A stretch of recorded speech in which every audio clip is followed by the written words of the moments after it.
Have you ever been lying awake at night, your heart pounding, your mind racing, imagining 100 worst-case scenarios that will probably never happen? Maybe you thought, what if I lose my job next month? Or why haven't they replied to my text? Or even, what if something bad happens to my family tomorrow? Sound familiar? If it does, you're not alone. Millions of people across the world experience this same invisible cycle. A mind that invents problems out of thin air, even when life is going perfectly fine. And here's the shocking part.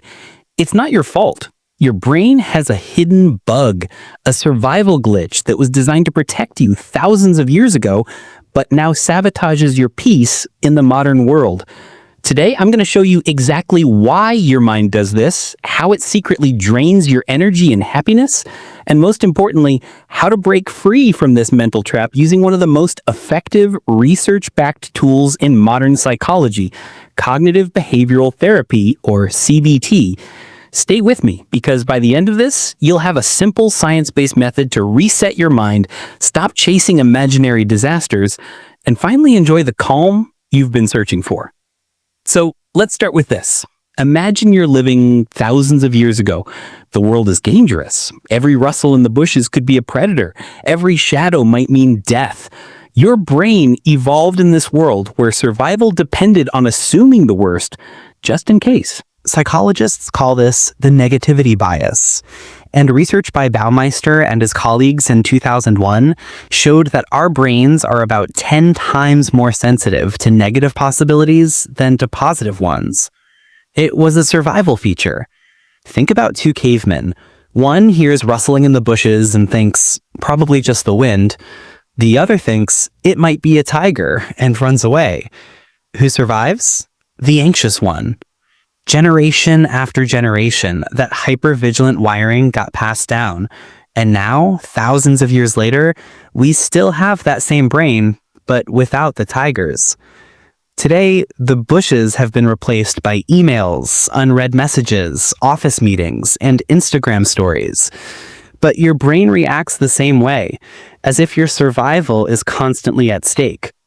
Let me give you some everyday examples. Picture this. You send a message to someone, a friend, a crush, a colleague, and they don't reply for 3 hours. Suddenly, your brain starts building stories. Did I do something wrong? Are they upset with me? Am I being ignored? In reality, they might just be driving, busy with work, or scrolling without noticing. Here's another. Your boss says, "Can we talk tomorrow?" Instantly, your brain goes into overdrive.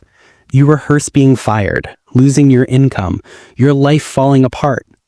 But the next day, it turns out they just wanted to discuss a new project.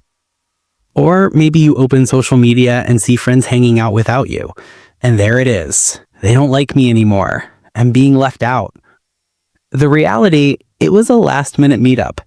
They probably thought of inviting you, but it didn't work out. Your mind isn't evil. It's overprotective. It's like a guard dog that barks at every shadow, thinking it's doing its job. So why does this happen? The science points to a tiny almond-shaped part of your brain called the amygdala, the fear center. It reacts much faster than your logical brain, the prefrontal cortex. When something uncertain happens, a vague email, a delayed text, a strange look from someone, the amygdala hits the alarm button. Your heart races, your breathing changes, your mind spins. This is called evolutionary overdrive. Your brain thinks imagining problems will help you prepare for them, but it doesn't. It just keeps you in a constant state of fight or flight. Stanford and Harvard studies show that chronic worry raises cortisol, the stress hormone, and high cortisol leads to fatigue, poor immunity, memory loss, and even weight gain. Overthinking, ironically, makes you less capable of handling real challenges. So what do? You can't turn off your brain, but you can retrain it. And that's where cognitive behavioral therapy, CBT, comes in. Think of CBT as a gym for your thoughts. It doesn't try to erase your fears. It teaches you to separate fact from fiction. One of its core techniques is called cognitive reframing. Here's how it works. First, catch the thought. For example, they didn't text me back. I must have upset them. Second, question its truth. Ask, do I have any real proof or am I just guessing? Third, replace it with a realistic perspective. They might just be busy. I don't have evidence they're upset. The more you do this, the more your brain rewires. The false alarms start to fade. Let me share a real story. Sarah, a 29-year-old marketing manager, was caught in a constant storm of imagined disasters. She worried about being fired, being excluded, being judged.